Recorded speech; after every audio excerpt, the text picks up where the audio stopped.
Pemirsa, lonjakan mobilitas penduduk diperkirakan akan terjadi lagi pada akhir tahun ini karena sebagian warga memilih untuk pulang kampung ataupun berlibur meski pandemi corona belum juga mereda. Untuk itu pemerintah telah mengetatkan protokol kesehatan bagi mobilitas penduduk. Lalu apa saja yang menjadi syarat yang harus dilakukan masyarakat yang akan bepergian di akhir tahun ini karena untuk mencegah penyebaran virus COVID-19 ya? Betul sekali, Nah. Untuk itu kita sudah bergabung bersama kami pemirsa, ada pakar kesehatan Prof. Ari Fahrial Syam, ada juga Wasekjen Perhimpunan Hotel dan Restoran Pak Maulana Yusran. Selamat sore, Assalamualaikum Bapak-Bapak. Waalaikumsalam, selamat sore. Saya ingin ke Prof. Ari dulu. Prof. Ari, sudah dekat akhir tahun, sudah banyak yang kemudian mau berangkat liburan. Sebenarnya kita di kondisi seperti saat ini masih diperbolehkan untuk liburan keluar kota atau enggak sih, Prof?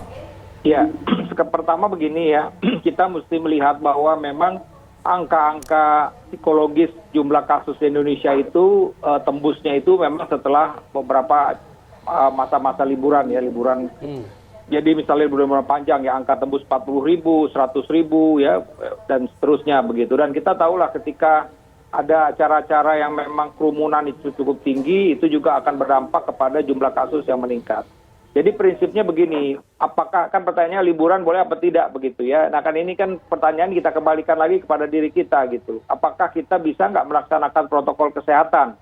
Artinya kitanya sendiri, kemudian juga ketika kita melihat fasilitas yang kita kunjungi, apakah mereka juga siap benar-benar melaksanakan protokol kesehatan. Itu yang penting sebenarnya, kuncinya seperti itu. Maksudnya bagaimana? Ya tadi, ya prinsipnya adalah bahwa penyakit ini menular dari satu orang ke orang lain melalui droplet, ya kan? Nah, itu yang penting. Artinya, dan kita tahu kalau kita benar-benar menjaga kontak dengan orang, ya tadi ini kita terhindar dari penularan dari satu orang ke orang yang lain, ya kita bisa bilang bahwa kemungkinan kecil kita tertular gitu. Banyaklah cerita, ada satu di kantor misalnya dia positif, kemudian dia kontak dengan banyak orang, ternyata dari kita setelah tracing tidak ada orang-orang yang kontak dengan dia itu yang positif. Artinya apa? Ya tadi, kalau memang protokol kesehatan dilaksanakan dengan sebaik-baiknya, insya Allah kita juga terhindar. Cuman sekali lagi, yang jadi masalah adalah komitmen kita konsisten nggak untuk tetap menjaga protokol kesehatan. Jadi tadi, kalau makan kan pasti buka masker, ya udah jangan makan bareng-bareng misalnya. Itu problemnya, wah saya pakai masker terus, tapi ketika makan, itu beberapa kali kami mendapatkan misalnya klaster keluarga, ya itu saya tanya begitu. Jadi kita telusurin, dari mana dapatnya? Ya biasanya pada saat makan dia buka masker, disitulah bisa terjadi penularan. Oke, baik. Kita ke Pak Maulana. Pak Maulana, sejauh ini data yang Anda himpun penurunan pemesanan hotel ataupun wisatawan ini berkurang seberapa banyak? Ya, jadi kalau kita tanya masalah pengurangan dari kebijakan yang baru saja dikeluarkan oleh pemerintah tersebut, sebenarnya dampak yang terbesar itu adalah Bali ya. Kenapa begitu? Karena kebijakan yang dikeluarkan itu adalah semua traveler yang akan masuk ke Bali harus melakukan PCR test. PCR test yang kita tahu harganya rata-rata itu masih, kalau di Jakarta kita masih bisa bicara 800-900 ribu ya, tapi kalau sudah di daerah itu udah lebih dari itu.